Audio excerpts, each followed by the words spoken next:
Okay, so today we're going to be talking about wavy hair textures. And the main method that I've seen is just unraveling or untwisting yarn. So when I'm in the store and I'm looking at a skein of yarn, I just take out the end. I separate, about an inch worth to see if it maintains the wave or slight curl. And because you are going to run into certain yarns that they don't hold that, or they maybe haven't been twisted enough, or whatever.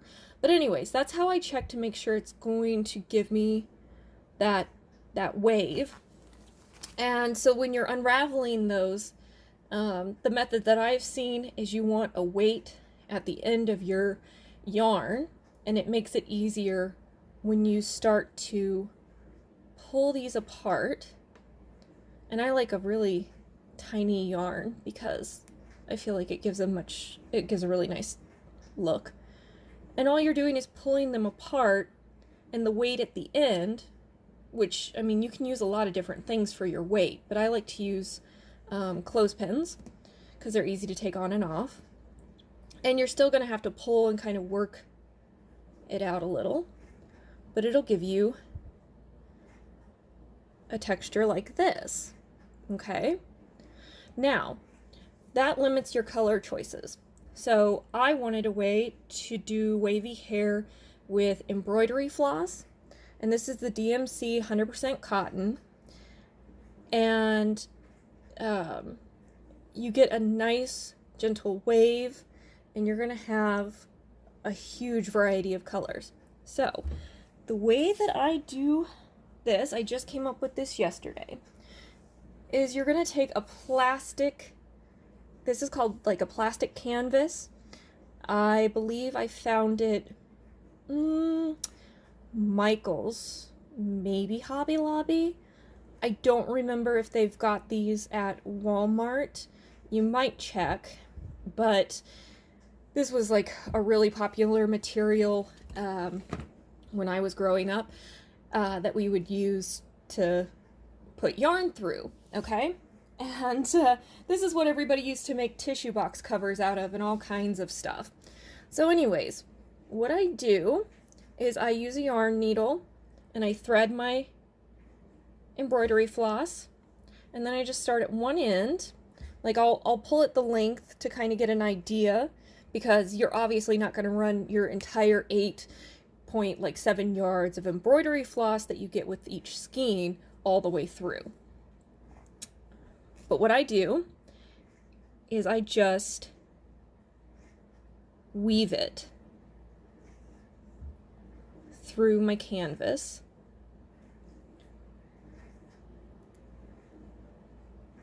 And I will work my way all the way through to the other end. And usually I've got enough.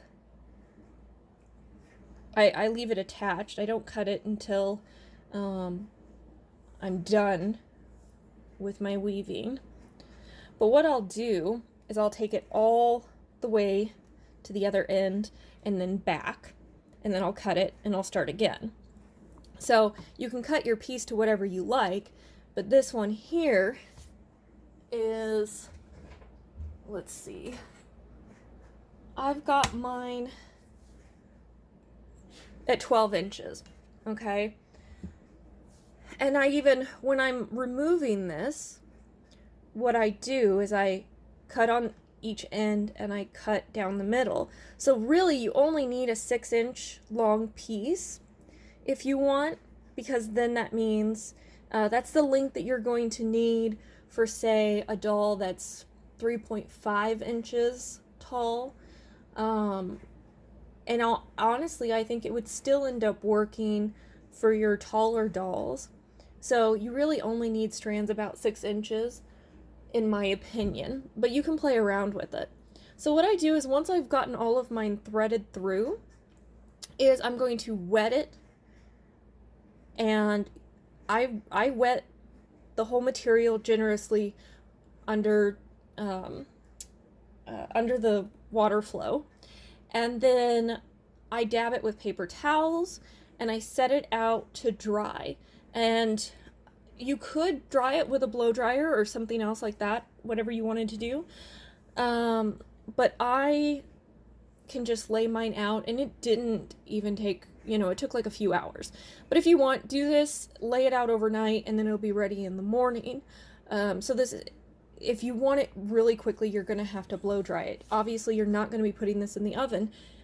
I don't know if you could at super low temps, like a dehydration temperature, but it works well enough for me just setting it out and letting it dry, and it gets set to that pattern that I need. And then when I am ready to remove it, you could actually just use the needle that you used, that once you've got your piece and that you're ready to remove it, that you just pull it out with your yarn needle. Or I've got a seam ripper. I'm not using the sharp inside, I'm coming in like this. And the reason why I'm using this and not my yarn needle, which is because of this handle. It's not so thin. My hands get really sore for a multitude of reasons. So if I can get away from holding something this tiny, then for removal, this is going to be the best option for myself. But, whatever works for you. And so what I will do is I will work my way down one end to the middle and then down the other end to the middle, so that I'm not, like, the less you pull it through, if that makes sense, then the more likely you are to keep your texture. So if I've got a 6-inch piece, I'm going to take my tool and I'm going to remove the first 3 inches, and I'm going to come over here and I'm going to remove this 3 inches, and I'm more likely to keep the texture. Now, it may not be as big of an issue if you've heat set with like a hair dryer, but I just treat it very delicately, because as you can see, it has a wave, but it's not as prominent, in my opinion, as this, which has obviously had a long time to set in this pattern. So I was very delicate with it. I'm so happy with how it turned out for the doll that I used it on. And it is a bit of a time-consuming method, and I'm going to continue to experiment to kind of figure out what will ultimately be the best method. If I can make my own, like, say, crimping tool maybe, that has such a tiny set to it, because the majority of your hair crimpers for adults are going to be way too wide set. So I am working on something like that, but for now, this weaving method with your plastic canvas works well enough for me. So I hope that helps. If you got any questions, just let me know. And have a good day.